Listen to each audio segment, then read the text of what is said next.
तेरी मेरी कहानियाँ से सभी अपडेट पाने के लिए बेल आइकन दबाएं। आज की कहानी है बदतमीज। इस बुढ़िया को यहाँ कौन लेकर आया? सास सुजाता ने चिल्लाकर पूछा। मेरी तो इसकी शक्ल देखकर ही भूख मर गई। सास की आवाज़ सुनकर सुहाना जल्दी से वहाँ आई और बोली, क्या हुआ मम्मी जी? सुजाता बोली, बहू इसे तू यहाँ लाई है? सुहाना मासूमियत दिखाते हुए बोली, क्या मुझसे कोई गलती हो गई है मम्मी जी? सुजाता, किससे पूछ कर तू इसे यहाँ लेकर आई?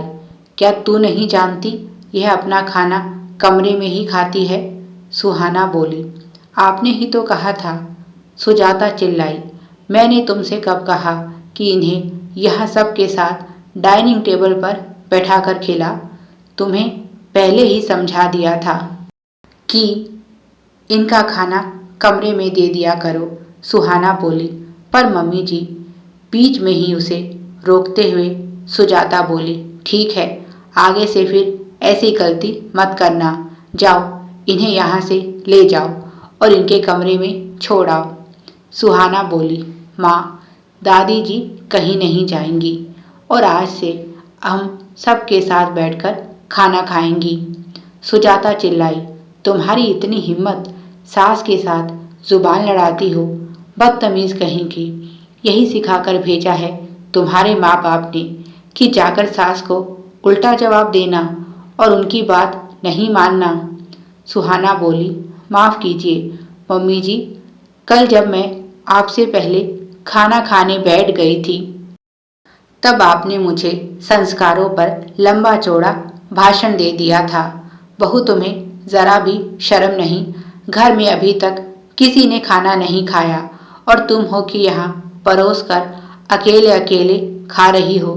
तुम्हें इतना भी नहीं पता सबसे पहले घर के बड़े बुजुर्गों और बच्चों को खाना दिया जाता है, उसके बाद एक आदर्श बहू खाती है।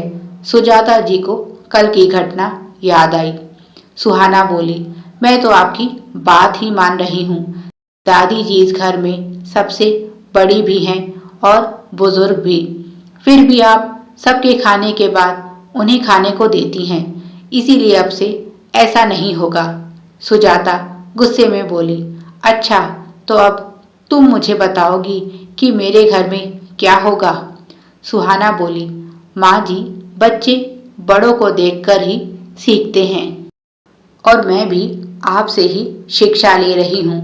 आज आप अपनी सास के साथ जैसा बर्ताव कर रही हैं, आगे अपने मन को भी इसी व्यवहार के लिए तैयार रखना। तेरी इतनी हिम्मत?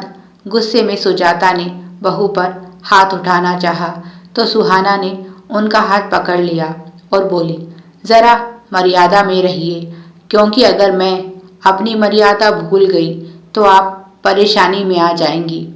अपना हाथ छुड़ाने की कोशिश करते हुए सुजाता ने बेटे से कहा, चुपचाप क्या देख रहा है?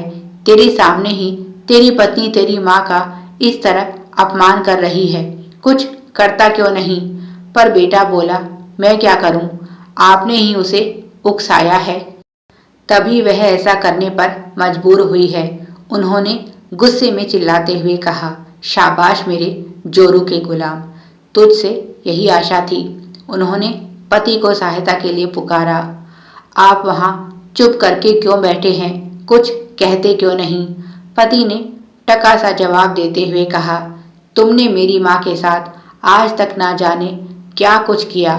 मैंने तब कुछ नहीं कहा तो अब क्या कहूँ? जब किसी से सहायता की आशा नहीं रही तो उन्होंने दूसरा हाथ बहू की तरफ बढ़ाया, पर सुहाना ने उसे भी पकड़ लिया और अब सास के दोनों हाथ उसकी मजबूत पकड़ में थे।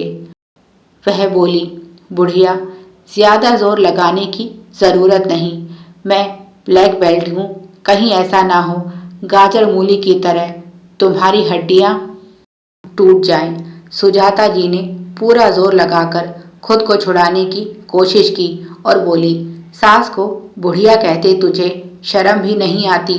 बदतमीज कहीं की। सुहाना बोली, आप भी तो अपनी सास से ऐसे ही बात करती हैं। कुछ देर पहले आप यही तो कह रही थी दादी से, यह तमीज़ मैंने आपसे ही सीखी है। सुहाना ने अपनी पकड़ ढीली कर दी और उन्हें छोड़कर दादी सास को प्यार से खाना खिलाने लगी। चाहे किसी को अच्छा लगे या बुरा, पर अब से आप यही खाना खाएंगी, हम सबके साथ। सभी खाने लगे और वह उपेक्षित खड़ी यह दृश्य देखती रही। आज तक जिस घर में उनका राज चलता आया था, उनकी मर्जी के बिना पत्ता तक नहीं हिलता था, वहां ऐसी उपेक्षा देखकर उनका मन भर आया और फिर सास का ख्याल आया। उसने तो कभी सोचा ही नहीं था कि उसके इस व्यवहार से उन पर क्या बीतती होगी। कुछ पल की उपेक्षा से उनका यह हाल है, पर उन्होंने तो सास को सालों से उपेक्षा और तिरस्कार ही दिया है। आज उनके चेहरे पर खुशी और तृप्ति के भाव थे और वह बार बार पोता बहू को आशीर्वाद दे रही थी, जो उनका खोया हुआ सम्मान उन्हें दिलाने में कामयाब रही थी। पर सुजाता जी सुधरने वाले लोगों में से कहाँ थी। जल्दी ही उन्होंने अपने मन में उत्पन्न हुए यह अच्छे विचार छोड़ दिए और मुंह फुलाकर वहां से चली गई। बेटा उन्हें मनाने के लिए जाने लगा तो पिता ने रोक दिया और कहा, बेटा रस्सी जल गई है पर बल नहीं गया। अब जरूरी हो गया है कि तुम्हारी माँ खुद में सुधार करे और यह सब धीरे धीरे ही होगा। उसे अपना समय लेने दो, तुम खाना खाओ। कुछ देर बाद उनके कमरे का दरवाजा खुला तो सुजाता को लगा पतिदेव मनाने आए हैं, पर वह यह देखकर हैरान रह गई। सामने सास खाने की थाली लिए खड़ी थी, साथ में बहू भी थी। उन्होंने अपना मुंह दूसरी तरफ फेर लिया। सास उनके पास आकर उनके सर पर प्यार से हाथ फेरते हुए बोली, बहू खाने से कैसी नाराजगी, तुम्हें पसंद नहीं ना? तो ठीक है, कल से मैं अपने कमरे में ही खाऊंगी। यह सुनकर सुजाता की रुलाई फूट पड़ी और वह उनके पैर पकड़कर बोली, माँ मुझे माफ कर दो, मैंने आपके साथ बहुत अन्याय किया है। सास ने उन्हें उठाकर गले से लगा लिया तो सुहाना ने भी आगे बढ़कर दोनों को बाहों में भर लिया। सुहाना बोली, माँ मुझे भी माफ कर दीजिए, यह सब केवल आपको समझाने के लिए किया कि अगर अपने ही घर में अपने ही लोग इस तरह से आपको उपेक्षित और अकेला छोड़ देते हैं तो आपके मन पर क्या बीतती है। सुजाता बोली, बहू तुम्हें माफी मांगने की जरूरत नहीं, तुम्हारे कारण ही आज मुझे मेरी गलती समझ आई है, पर अब से मैं माँ जी को शिकायत का कोई मौका नहीं दूंगी। जितना मैंने इन्हें दुख दिया है, अब उतनी ही इनकी सेवा करके अपने पापों का प्रायश्चित करूंगी। शायद भगवान मुझे माफ कर दे। तीनों को इस तरह देखकर दरवाजे पर खड़े पिता पुत्र के चेहरे पर भी मुस्कान आ गई। प्यारे दर्शकों, आप सभी की सुविधा के लिए चैनल पर सैकड़ों कहानियाँ विभिन्न प्लेलिस्ट के रूप में उपलब्ध हैं, उन्हें भी पढ़ें और अपना प्यार दें।